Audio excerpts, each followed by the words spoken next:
सरल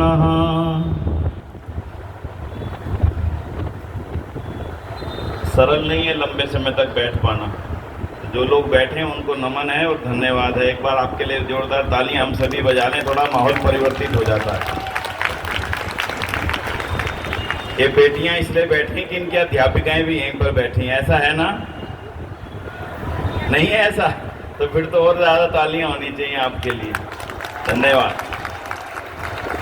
मंच पर उपस्थित है आदरणीय स्वामी जी महाराज, आदरणीय रमेंद्र गुप्ता जी, कि वास्तव में आर्य समाज है क्या, ये तो बताइए। आज भी कहीं कहीं बार लोग सामान्य रूप से हमसे पूछ लेते हैं, भाई साहब आर्य समाज है क्या? वही तो नहीं आर्य समाज जो एक बड़ा बड़ा बोर्ड लगा था, हमने गली के मार देखा था, एक मंदिर था, वहां पर आर्य समाज मंदिर लिखा था और वहां पर शादियां विवाह भी होते हैं। वही आर्य समाज है क्या? बोले हाँ जी हाँ, वही आर्य समाज है। तो कई का बार आर्य समाज की व्याख्या देना भी आसान नहीं हुआ करता, पर देनी पड़ती है। तो आज थोड़ा सा सत्र में, आज इस जो इतना बड़ा आयोजन यहाँ पर बिहार राज्य आर्य प्रतिनिधि सभा ने रखा है, तो थोड़ा सा चिंतन, थोड़ा सा चर्चा इस विषय की कर लेते हैं कि वास्तव में आर्य समाज है क्या। अभी जिस बात की माननीय मंत्री जी चर्चा कर रहे थे, महत्वपूर्ण विषय था।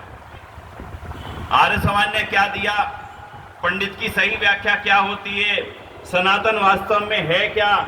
आज सनातन की बड़ी भारी चर्चा है देश के अंदर पूरे तौर पर। सनातन ही वापसी आना चाहिए, सनातन धर्म वापस आना चाहिए, सनातन संस्कृति वापस आनी चाहिए, सनातन संस्कृति भारत में फैलनी चाहिए। हम सनातनी हैं, हम सनातन को आगे बढ़ाने वाले हैं। ये सनातन शब्द बार बार बार बार हमारे कानों में पड़ता है और बार बार इसकी व्याख्याएं भी आर्य समाज के विद्वान मंचों से देते हैं। तो इन बच्चों से मैं कहना चाहूंगा, आप में से कितने बच्चे जानते हैं कि सनातन शब्द क्या है? बोलो। आप में से कोई बच्चा बता सकता भी सनातन शब्द का अर्थ क्या है? केवल बेटियों से पूछ रहा हूं जो नीली ड्रेस में यहां पर बैठी है, बोलो सनातन का अर्थ क्या है? बताएगा कोई? तो आपने बहुत अच्छा कहा, लेकिन सनातन शब्द का अर्थ क्या है उसको भी आज समझ करके जाना, क्योंकि आज लगेगा कि कहां गई थी आज आर्य समाज का प्रोग्राम था, मम्मी वहीं बैठा रखा था, क्या सुना? बहुत अच्छा बोले। अरे बोले क्या? नहीं बहुत अच्छा बोले। अरे बोले क्या? तो जब बोले क्या पूछेंगे तो बता देना जी आज ये बोले। तो समझ लेना बंधुओं, तीन शब्द हैं एक जैसे, लेकिन उनके अर्थ अलग अलग है।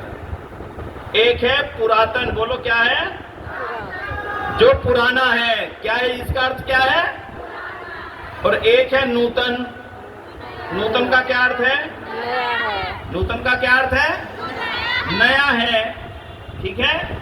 जैसे आप ये देखोगे तो ये लकड़ी कुछ पुरानी हो गई तो आपने कहा ये पुरानी है, और आपको देखा आज नया नया बॉक्स, नया नया बेड बन के आया है, हमारा सोफा बन के, आपने कहा नया है, वही नूतन है। तो फिर ये सनातन क्या है? सनातन का अर्थ अपने आप में पूर्ण है। अब सुन लेना सनातन क्या है, ना नूतन ना पुरातन। सनातन का अर्थ है जो ना कभी नया होता और ना कभी, वो सतत है, हमेशा था और हमेशा ही रहेगा। इसी का नाम है सनातन, और इसके अलावा किसी का नाम नहीं है सनातन। लोग प्रश्न पूछते हैं, भाई साहब मुस्लिम मत बना, 1400 साल पहले बना, ठीक है। अच्छा ईसाई मत बना, 2000 साल पहले बना, 2025 चल रहा है ना, समझ लो 2025 साल पहले बना ईसाई मत। और ये हिंदू धर्म कब बना, जरा बताना तो सही। फिर दूसरा कहता है कि भाई साहब ये बताओ, मुस्लिम मत तो बना मक्का में, ईसाई मत बना यरूशलेम में, ये हिंदू धर्म कहां से पैदा हुआ, इसकी उत्पत्ति कहां पर हुई? कोई बताएगा क्या? हाँ जी बताएगा कोई? मुस्लिम मत बना मक्का में 1400 साल पहले, ईसाई मत बना यरूशलेम में 2000 साल पहले, लेकिन हिंदू मत कब बना और कहां बना? इसका उत्तर किसी के पास है क्या? बोलो बहन जी क्या उत्तर? इन्होंने बोला अनादि है। और तीसरा भी समझ लीजिएगा, एक को बनाया मोहम्मद साहब ने, एक को बनाया ईसा मसीह ने, और किसने बनाया हिंदू धर्म, जिसको वैदिक धर्म कहते हैं, जिसको सनातन धर्म कहते हैं? बोलो किसने बनाया? बोलो किसने बनाया? हैं जी? में जो स्वयं में सनातन है, ना कभी जन्म लिया, ना कभी उसकी मृत्यु होगी, ना उसका आदि है और ना उसका अंत है। जिसका ना आदि है, जिसका ना अंत है, वही पूर्ण है, वही परमात्मा है और उसी का बनाया हुआ, उसी का दिया हुआ, उसी का भेजा हुआ ज्ञान वेद है और उसी वेद का नाम ही सत्य सनातन है। इसलिए आज पक्का करके जाना, सनातन है क्या। जो कोई तुमसे पूछे तुम सनातन धर्मी हो, हाँ मैं सनातन धर्मी हूं, तो तुम्हारा बनाने वाला कौन है? हमारे बनाने वाला वो परमपिता परमात्मा ईश्वर और उसके द्वारा दिया गया वेद ज्ञान ही हिंदू वैदिक सनातन धर्म का बनाने वाला है। इसलिए बाकी नूतन है 1500 साल, 2000 साल, कोई 3000 साल, बौद्ध मत 3500 साल, लेकिन हिंदू धर्म और वैदिक धर्म, अब बताना मेरा उत्तर क्या हुआ? कितने साल पुराना? अनादि है। कितने साल पुराना है? कितना बोलना? अनादि। अभी बोला तो है, आदि नहीं है, पता नहीं है जब से दुनिया बनी होगी। और कब से दुनिया बनी? अनंत, हमेशा रही है, ना समाप्त होती ना जन्म होती। इसलिए बंधुओं यही हमारा गौरव है और इसी गौरव को वापस लाने के लिए ऋषि दयानंद वापस इस संसार में आए थे, जिन्होंने कहा था वेदों की ओर लौटो। अगर चाहते हो संसार का कल्याण करना तो केवल और केवल वेद ही मार्गदर्शक है। वेद के अलावा दुनिया में मनुष्य का मार्गदर्शक कोई है ही नहीं। यही आर्य समाज की मान्यता है। कोई कहे कि आर्य समाज किसे मानता है? अकेला एक उत्तर, वेद। वेद किसने लिखे? अकेला एक उत्तर, ईश्वर। और हमें किसकी राह पर चलना है? उस परमपिता परमात्मा ने हमें यहाँ पर भेजा इस संसार में। उस परमपिता परमात्मा ने सारा संसार बनाया, तो हमें केवल उस परमपिता परमात्मा द्वारा भेजे गए यहाँ पर होने के कारण से उसके बनाए हुए संसार का उपयोग करने के लिए उसी के दिए हुए वेद ज्ञान का उपयोग करना है। बस इतनी सी व्याख्या है सनातन धर्म की, इसके ज्यादा और इससे कम व्याख्या है ही नहीं। इसलिए आज जब आपसे कोई पूछे सनातन क्या है, तो कह देना जैसे सूर्य, आपके घर में ट्यूबलाइट लगती है, बल्ब लगता है, तो आपने देखा मम्मी ये ट्यूबलाइट और बल्ब, ये पंखे जो चल रहे हैं, इनको 10 साल हो गए, अब ये आस्था घूमते हैं, ये पुराने हो गए, इनको बदल दो। पर आज तक किसी ने ये कहा ये सूर्य को उगते हुए 2, 4, 5 करोड़ साल हो गए हैं, अब इसकी रोशनी कुछ धीमी पड़ गई है। क्यों कहा कभी किसी ने भाई कि भगवान जी सूर्य की रोशनी बड़ी धीमी पड़ गई, अब आप इसे बदल दो ना? क्योंकि सूर्य की रोशनी जैसी कल थी वैसे ही 10 करोड़ साल पहले, वैसे 50 करोड़ साल पहले ही और वैसे ही आगे भी रहेगी। इसलिए जैसे सूर्य सनातन है, जैसे ईश्वर सनातन है, ऐसे ही ईश्वर का ज्ञान सनातन है, ऐसे ही वेद सनातन है। इसलिए सनातन का समझ के जाना, जो ना कभी नया और जो ना कभी पुराना होता वही सनातन होता है। सनातन की बात तो दुनिया में कहने वाले बहुत हैं, लेकिन सनातन की वास्तविक व्याख्या करने का एक यही मंच है जिस मंच पर आप और हम खड़े हैं बंधु। तो इसलिए मैं बहुत अधिक तो नहीं कहूँगा, ना मुझे मालूम था कार्यक्रम का क्या क्रम चल रहा है। प्रभा मित्र जी ने नाम ले दिया, मैं आपके बीच में खड़ा हो गया। छोटी सी घटना सुना करके अपनी बात पर विराम देता हूँ। एक पंडित नीलकंठ शास्त्री थे। आज आराम से समझना आर्य समाज क्या है और आर्य समाज ने इस देश समाज को परिवर्तन क्या दिया है, गजब का दिया है। पंडित नीलकंठ शास्त्री पौराणिक विद्वान, बहुत बड़े वेदों के पुराण संस्कृत के बहुत बड़े विद्वान। कहते हैं वो एक दिन एक गली में जा रहे थे, सच्ची घटना है ये, झूठी घटना नहीं। एक गली में जा रहे थे और जब सड़क पर चल रहे थे तो भंगी जो सफाई करते हैं हमारे भाई, वो सफाई पति पत्नी सफाई कर रहे थे। उनका छोटा सा बेटा, वो भी बेचारे साथ लाए हुए थे, बच्चा भी साथ सड़क पे बैठा हुआ था, जैसे आज भी कभी कभी आप देखते हैं। सड़क पर भीड़ भाड़ थी और जैसे सड़क पर भीड़ भाड़ देखी तो वो भी उन्होंने देखा कि एक घोड़ा तांगा बिगड़ गया, घोड़ा काबू से बाहर हो गया और वो घोड़ा सड़क पर दौड़ने लगा। तांगे वाला उसको कंट्रोल करने लगा, कैसे भी घोड़ा तांगा कंट्रोल हो जाए, पर वो बेकाबू होता जा रहा था और जितने भी सड़क पर लोग थे वो भागते जा रहे थे, कोई इधर कोई इधर कोई इधर कोई उधर। नीलकंठ शास्त्री ने देखा कि कि एक बच्चा जो मुश्किल से 1.5 साल का या 1 साल का बच्चा होगा, घुटनों के बल चलने वाला, वो गेंदते रेंगते सड़क के बीच में आ गया और उधर दूर से देखा उसने तांगा भागा हुआ आ रहा है, बेकाबू घोड़ा भागा हुआ आ रहा है, बीच में बच्चा बैठा है। उसके मन के अंदर एक भावना जागी, इस बच्चे को बचाना चाहिए। बोलो बचाना चाहिए था कि नहीं बचाना चाहिए था? बोलो। इसके माँ बाप भीड़ में दूर हैं, ये बच्चा अलग है और ये बच्चे को मैं देख रहा हूं, घोड़ा तांगा आ रहा है, इसको बचाना चाहिए, इसको उठाना चाहिए। लेकिन जैसे ही आगे बढ़े नीलकंठ शास्त्री, उनके मन के अंदर एक भाव पैदा हो गया, ये बच्चा तो किसका है? अछूत है। अगर मैंने इसको हाथ लगा लिया तो आज तक का मेरा धर्म भ्रष्ट हो जाएगा। और उनके कदम पीछे हट गए। फिर एक मन में भाव आया, अरे बच्चा बचाना तो धर्म है, बच्चा मेरी आंखों के सामने सामने मरने के लिए तैयार दिख रहा है, घोड़ा तांगा आएगा, ये बच नहीं पाएगा। फिर एक बार आगे बढ़े, उसके पास तक पहुंचे, फिर मन के अंदर धर्म की एक जबरदस्त हथौड़ी पड़ी, ना अगर हाथ लगाया तो सारे दुनिया मुझे कलंकित कहेगी, इसका धर्म भ्रष्ट हो गया। उस समय अधर्म की जीत हो गई और धर्म हार गया और नीलकंठ शास्त्री उसको हाथ ना लगा सके। वो बात अलग है कि घोड़े तांगे से बच करके निकल गया, बच्चा बच गया, लेकिन नीलकंठ शास्त्री पूरी रात सो नहीं पाए। बंधुओं, कहानी ये नहीं है जितनी सुनिए, कहानी तो इसके बाद शुरू होती है। नीलकंठ शास्त्री घर पर पहुंच गए, रात भर सो नहीं पाए, कहने लगी ये कैसा धर्म है जिसको मैं ढो रहा हूं। मेरे सामने एक बच्चा मर रहा था और अगर किसी कारण से मर जाता तो शायद मैं अपने आप को माफ ना कर सकता। मैं ऐसे धर्म में रहना नहीं चाहता। अगले ही दिन वो चर्च में चले गए और चर्च में जाकर के पादरी से बपतिस्मा ले लिया और ईसाई बन गए। और वो अकेले संस्कृत के सबसे पहले विद्वान थे जिन्होंने बाइबल का संस्कृत के अंदर अनुवाद किया। और महाराजा जो पटियाला के जो महाराजा थे जो ईसाई बन गए थे, उनको भी ईसाई बनाने का श्रेय और उनके गुरु बनने का श्रेय इसी को प्राप्त था। कल्पना करके देखना, एक वो धर्म कहलाता था जिसने हमारे बहुत बेहतरीन संस्कृत के पंडित को ईसाई बनने के लिए मजबूर कर दिया। और दूसरा उदाहरण सुन लीजिए, आर्य समाज क्या है, आज आपको जानकारी जरूर होनी चाहिए हमारे बच्चों।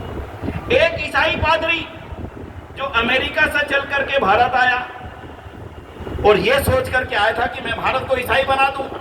आपका बिहार भी अछूता नहीं है, आप सबको आज जागना पड़ेगा। कहीं आप ये सोचे सम्मेलनों में आने से मेरी जिम्मेदारियां समाप्त हो गई, होंगी नहीं बंधुओं। सम्मेलनों से आने से जिम्मेदारियां बढ़ती हैं, घटती नहीं। यहां से आप जो लेके जाओगे देना है, आराम से सुनना। एक पादरी इवान सैमुअल स्टोक्स, सबके पास मोबाइल है, जब घर जाओगे आज हाथ डाल करके देखना। इवान सैमुअल स्टोक नाम का पादरी चला 24 साल की उम्र में भारत को ईसाई बनाने के लिए कि मैं पूरे भारत को ईसाई बनाऊंगा। अंग्रेज चाहते थे हमारी सत्ता के रहते रहते सारे देशवासी ईसाई बन जाएं ताकि हमारी सत्ता हमेशा के लिए मजबूत बन जाए। भारत आ गया, भारत आकर के हिमाचल में रहने लगा और वो अपने संस्मरण में लिखता है, मैं जब पहाड़ों को देखा करता था तो सोचता था कब मैं इन सारी चोटियों पर क्रॉस लगा हुआ देख सकूं, ये सौभाग्य मेरा कब मिलेगा। बंधुओं, उसी समय वहां प्लेग का प्रक्रम हो गया। प्लेग फैलता है ना, जो बीमारी है बड़ी भारी प्लेग, तो प्लेग फैल गया। और प्लेग फैलने में ईसाई मिशनरियों ने उसको अवसर माना और गली गली में सेवा करने के लिए चल पड़े। जब सेवा करने के लिए चले तो एक घर में गए तो देखा एक बहुत मरीज मरने के लिए तैयार बैठा, बिल्कुल मरना सा। घर वाले छोड़ के जा चुके। तो पादरी स्टोक्स ने देखा अब ये तो अकेला पड़ा है घर में, ये मर जाएगा, दूसरा कोई है नहीं तो मैं ईसाई किसको बनाऊंगा, चलो किसी और घर में सेवा करने के ढोंग करेंगे। वो उसको छोड़ के चले गए। लेकिन आप ही की आर्य समाज के एक जबरदस्त कार्यकर्ता पंडित रुलियाराम, आज याद करके जाना, ऐसे सेवा के नाम पर ऐसे दूसरे आदमी का उदाहरण मिलना दुनिया में मुश्किल है बंधु। वो पंडित रुलियाराम आर्य समाज की टोली लेकर के भी प्लेग में सेवा करने गए थे। उन्होंने उस मरीज को देखा तो देखा गर्दन पे बहुत बड़ी गिल्टी हो गई है और उस गिल्टी को हटाने के लिए ना डॉक्टर है, ना कंपाउंडर है, ना कैंची है, ना चीरा लगाने के लिए कोई और साधन है। तो सोचा क्या करें, अगर इसको बचाया जा सकता है तो बचाना चाहिए। और उन्होंने वो काम किया जो कभी कोई आप में से हम में से सोच भी नहीं सकता। उन्होंने चादर ली, फोड़े पर फाड़ करके रखी और अपने मुख से दांतों से उस गिल्टी को काट करके उस पस को बाहर निकाला, और पस को बाहर निकालते ही उस मरीज को जो एक आराम मिला, और सोच करके देखना आराम से, क्या मन के अंदर सोच रही होगी कि अगर मैं एक भी व्यक्ति की रक्षा कर सकूं तो मेरा दयानंद का शिष्य बनना सार्थक होगा। उसने उस मरीज को ठीक कर दिया। ये बात पादरी स्टोक्स तक पहुंच गई, और पादरी स्टोक्स ये कहने लगा, जिस मरीज को हम छोड़ करके आए थे उस मरीज को ठीक किसने किया? वो मिलने के लिए बेताब हो उठे, पंडित रुलियाराम से जाकर के मिले, और पंडित रुलियाराम से पूछा, आपके अंदर ये भावना कहां से आई? पंडित जी बोले, ये मेरे अंदर तो भावना ऋषि दयानंद की दी हुई है बंधुओं। वो ऋषि दयानंद ने ये कहा कि मनुष्य की सेवा करना ही सबसे बड़ा धर्म है, मैं तो उसी के नाते से सेवा कर रहा हूं। उन्होंने अगला प्रश्न पूछा, क्या स्वामी दयानंद का कोई लिखा ग्रंथ है? उन्होंने कहा, सत्यार्थ प्रकाश है, जिसको पढ़ करके मेरे अंदर ये भावना पैदा हुई, चाहो तो तुम्हें भी दे दूंगा। पादरी स्टोक्स ने कहा, मैं आपसे उसको चाहता हूं कि आप मुझे वो ग्रंथ ला करके दे दें। बंधुओं, पादरी स्टोक्स को वो ग्रंथ मिला।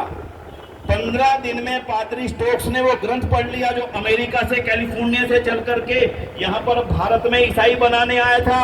15 दिन बाद वो ही पहुंच गया वापिस रुलियाराम जी के पास, और कहने लगा, पंडित जी, मेरा सत्यार्थ प्रकाश पढ़ करके पूरी तरह से मन बदल चुका है, और अब मैं वैदिक धर्मी बन करके जीवन भर आर्य समाज के माध्यम से इस भारत की सेवा करना चाहता हूं। आप मेरा मत परिवर्तन करवा दीजिए। पंडित जी ने पूछा, क्या नाम रखना चाहते हो? तो उन्होंने कहा कि क्योंकि मैं सत्यार्थ प्रकाश को पढ़ करके बना हूं, इसलिए मैं अपना नाम सत्यानंद आर्य रखना चाहता हूं। वो इवान सैमुअल स्टोक्स भारत में आया था पादरी बन करके, और आर्य समाज की भट्टी के लगते ही सीधे से सीधे आर्य समाज का बहुत बड़ा विद्वान और आर्य समाज का एक प्रचारक बन गया। और बाद में उन्होंने जो काम किया आर्य समाज के लिए, देश के लिए, शायद अकेला अंग्रेज था। आप मोबाइल में डाल करके देखेंगे, अमेरिकन कौन था जो भारत की आजादी के लिए जेल में गया, तो अकेला एक नाम आएगा। उस अमेरिकन व्यक्ति का नाम था सत्यानंद स्टोक्स, हिमाचल।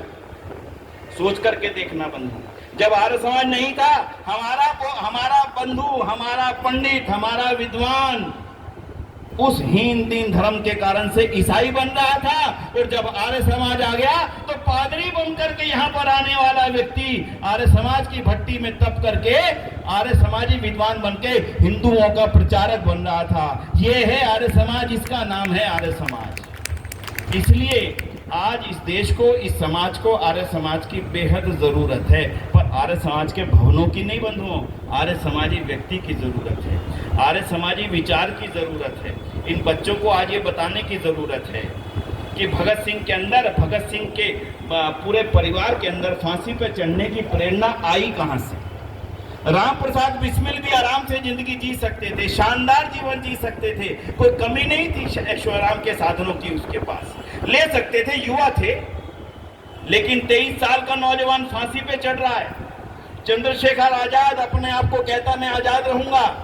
राम प्रसाद बिस्मिल जानता है कि इस काम की सजा फांसी होगी, पर सबके अंदर ये भाव पैदा कहां से हो रहे हैं? आज और कुछ लेकर जाना मत लेके जाना, ये जरूर लेके जाना, जितने भी देशभक्तों के नाम मैंने लिए और इनसे जुड़े हुए जितने भी देशभक्त हैं, चाहे सुखदेव हों, चाहे लाला लाजपत राय हों, चाहे भाई परमानंद हों, चाहे राजगुरु हों, चाहे बटुकेश्वर दत्त हों, चाहे अशफाकुल्ला खान हों, चाहे करतार सिंह सराभा हों, नाम लेते जाइए। लेकिन एक भी नाम आपको ऐसा नहीं मिलेगा बंधुओं जिसको देश की भट्टी में जलने की इच्छा पैदा हुई और उस इच्छा के पीछे आर्य समाज नहीं हो। इसलिए आज आप लेकर के जाना इस बात को कि उन देशभक्तों के मन में भी जो प्रेरणा जगी, उस प्रेरणा को जगाने वाला आर्य समाज था, और जो शक्ति, जो विचार उस प्रेरणा को जगा रहा था, उस शक्ति और विचार का नाम ही है आर्य समाज, और आर्य समाज किसी भवन का नाम नहीं है। आर्य समाज को भवनों में समेट करके मत सोचना। जो प्रेरणा उस इवान सैमुअल स्टोक्स को सत्यानंद स्टोक्स बनने के लिए प्रेरित कर रही थी, उसी प्रेरणा का नाम है आर्य समाज बंधुओं। और जो प्रेरणा स्वामी श्रद्धानंद जी महाराज, लाला लाजपत राय जैसों को अपना सब कुछ छोड़ करके आर्य समाज के लिए और आर्य समाज के माध्यम से राष्ट्र के लिए समर्पित करने की प्रेरणा दे रही थी, उसी प्रेरणा का नाम है आर्य समाज। बाकी आर्य समाज किसी का नाम नहीं है। इसलिए आओ 150वें साल पर आज ये मन में एक विचार लें, जो तो बुजुर्ग हैं वो ये कहें कि भैया देखो मेरी उम्र होगी 75-80 साल, और अब जितनी भी उम्र बची है ना वो मेरे घर के लिए नहीं, मेरे परिवार के लिए नहीं, वो केवल और केवल है तो आर्य समाज के लिए है। मेरा एक निवेदन तो आपसे ये है, और बच्चों से मैं एक निवेदन करूंगा, जिस आर्य समाज के विद्यालयों में आप पढ़ रहे हो, उस आर्य समाज की स्थापना जिस महापुरुष ने की वो अद्भुत पुरुष थे। अद्भुत मतलब अद्भुत, वैसा महापुरुष दुनिया में मिलना बड़ा कठिन है, बड़ा कठिन है, संभव नहीं। ऋषि दयानंद सरस्वती जी जैसा महापुरुष, उसका निजी जीवन, उनका बौद्धिक जीवन, उनका शास्त्रीय जीवन और उनका सामाजिक सोच एक अद्भुत थी बंधुओं। इसलिए अगर बेटियां उस महापुरुष को पढ़ सकें, जिस महापुरुष ने बेटियों के पढ़ने के लिए द्वार खोले थे, वो द्वार भी ऐसे नहीं खुले थे आसानी से जैसे आज किसी कमरे का द्वार आराम से खुल जाता है, कुंडी खोलो ताला खोलो ना। उन द्वारों को खोलने के लिए बड़ा संघर्ष हुआ था। हमारी बहन रहती है दिल्ली में, आप सुनना बेटियां, राम प्रसाद बिस्मिल का नाम तो सुना है ना आपने? राम प्रसाद बिस्मिल का नाम कितनी बेटियों ने सुना है भाई? बेटियों की बात करता हूँ, स्कूल वाली बेटियां कितने ने सुना है? एक दूसरे के देख रही हैं। राम प्रसाद बिस्मिल लिखते हैं अपनी आत्मकथा में, वो लिखते हैं कि हमारे पूरे गांव में किसी परिवार में बेटी नहीं होती थी। अरे बेटी नहीं होती तो क्या? बोले बेटी का जन्म होते ही या तो उसको गर्म पानी के कढ़ाई में डाल दिया जाता था, या खाट के नीचे फट्टा लगा करके रख के और बड़ा बुजुर्ग उस पर बैठ जाता था, और छोटी सी कोमल सी कन्या बेचारी 2 घंटे 4 घंटे की बेटी को वहीं की वहीं मार दिया जाता था। अगर बेटा होता था तो ताई को कहा जाता था थाली बजा देना, और अगर बेटी हो गई तो कह दिया जाता था इसके नीचे मार देना। और फिर सारी महिलाएं छाती पीट पट के रोया करती थी, हाय हमारी छोरी पानी में गिर के मर गई, हाय हमारी छोरी खाट के नीचे दब के मर गई। बंधुओं और बेटियों सोच करके देखना, उस जमाने को आसान जमाना नहीं था। आज तो आप सब यहाँ बैठी हो, बैठना तो बहुत दूर की बात है, जन्म लेना ही जब संभव नहीं था, ऐसे काल में दयानंद ने आकर के एक आवाज उठाई थी कि जो अधिकार बेटों को हैं वो के वो वैसे के वैसे ही अधिकार बेटियों के भी हैं। इतना सा भी कम या ज्यादा नहीं, ज्यादा तो हो सकते हैं पर कम नहीं हो सकते। दयानंद उदाहरण देकर के कहते हैं, वो कहते हैं जब सीता को अपना वर चुनने का अधिकार था, और वर चुनने का अधिकार उसी को दिया जाता है जिसके अंदर बुद्धि हो, कौशल हो, और बुद्धि तब पैदा होती है जब पढ़ाई गई हो। तो जब सीता विदुषी थी तो हमारी बेटियां विदुषी क्यों ना बने? सोच करके देखना। तो इसलिए और ज्यादा नहीं कहूंगा, आपसे एक निवेदन करने चला हूं, अगर इस 150वीं जयंती पर हमारी बेटियां और हमारे बच्चे ऋषि दयानंद के जीवन को पढ़ सकें। यहाँ पर पुस्तकें बिक रही हैं, ऐसा नहीं है कि 10, 20, 50 रुपए हमारे पास नहीं होते, आज ना हो तो कल लेते आना, पर ऋषि दयानंद के जीवनी को लेकर के जाना। ऋषि दयानंद का जीवन मेरे लिए पूंजी है, मेरी पूंजी मेरे काम आए ना आए, लेकिन ये वाली पूंजी मेरे और मेरे आने वाली पीढ़ियों के काम आएगी। यहाँ गंगा प्रसाद जी यहाँ पर बैठे हैं, उनके पूज्य पर नाना जी या नाना जी थे, मैं ध्यान नहीं, नाना जी ऋषि दयानंद के दर्शन किए थे, केवल दर्शन, और उसका प्रभाव आज 5वीं पीढ़ी तक जो दिखता है आपके सामने है, केवल दर्शन का प्रभाव। उनके उपदेश का प्रभाव कितना होगा वो एक आगे की चीज है। इसलिए बंधुओं मेरा फिर से निवेदन, इस अवसर पर केवल संकल्प लेने का अवसर है, मन में लेना। अब ये जिम्मेदारी मेरी है, आर्य समाज बनाने के लिए ऋषि दयानंद ने जब बनाया था मन में एक विचार था, मेरा ये काम पूरा करने का दायित्व किनके ऊपर है? आज किनके ऊपर है भाई? जिनको लगता हो मेरे ऊपर है वो याद खड़ा करना, जरा हाथ खड़े हो रहे हैं बंधु, ये कहो हाँ मेरे ऊपर है ये दायित्व। और आज के सम्मेलन के बाद मैं इस दायित्व को निभाने की कोशिश करूंगा। कोई बात नहीं, बेटियां समझ करके करें, हाँ जरूरी नहीं है खड़ा करना, लेकिन मैं आपसे इतनी बात कहूंगा, मेरा जीवन व्यर्थ ना चला जाए। मैं भी केवल टीचर की नौकरी करने के लिए ना पढ़ूं, मैं जीवन में पढ़ूं तो समाज में परिवर्तन करने के लिए मैं कुछ काम कर सकूं, इस योग्यता के लिए पढ़ना। सारी बेटियां पक्का संकल्प लेके जाना कि मैं जीवन में आई हूं तो इस देश और समाज को कुछ ऐसा दे करके जाऊंगी ताकि देश और समाज मेरे को मेरे जाने के बाद भी याद रख सके। अगर ऐसा जीवन में आप संकल्प लेती हैं, समझ लेना मेरा आर्य समाज के इस विशाल उत्सव में आना सार्थक होगा। इन्हीं शब्दों के साथ में आप सभी का बहुत बहुत आभार, बहुत बहुत धन्यवाद। और भाई पुस्तक लेना मत भूलना। जितनों ने अपने लिए ना लेनी हो वो अपने पड़ोसी के लिए लेकर के जाना, और पड़ोसी को जाकर के कहना भाई साहब आर्य समाज के उत्सव में गए थे, ये प्रसाद लाए हैं। वैष्णो देवी का प्रसाद किसी का लाभ करे या ना करे मुझे मालूम नहीं है, लेकिन यहाँ का दिया हुआ प्रसाद, यहाँ का लिया हुआ प्रसाद, किसी को दिया हुआ प्रसाद किसी के जीवन को बदलने की सामर्थ्य रखता है। इसलिए आज उठ करके, जब उठो तब अभी नहीं उठ जाना भैया, उठो तो एक अच्छी पुस्तक लेकर के जाना, मन में सोच करके कि मैं अपने उस मित्र को आज जाकर के दूंगा, यही मेरा सम्मेलन में आने की सार्थकता होगी। इन्हीं शब्दों के साथ में पुनः आभार। ओम शांति, ओम शांति। बहुत बहुत धन्यवाद भाई विनय आली जी का।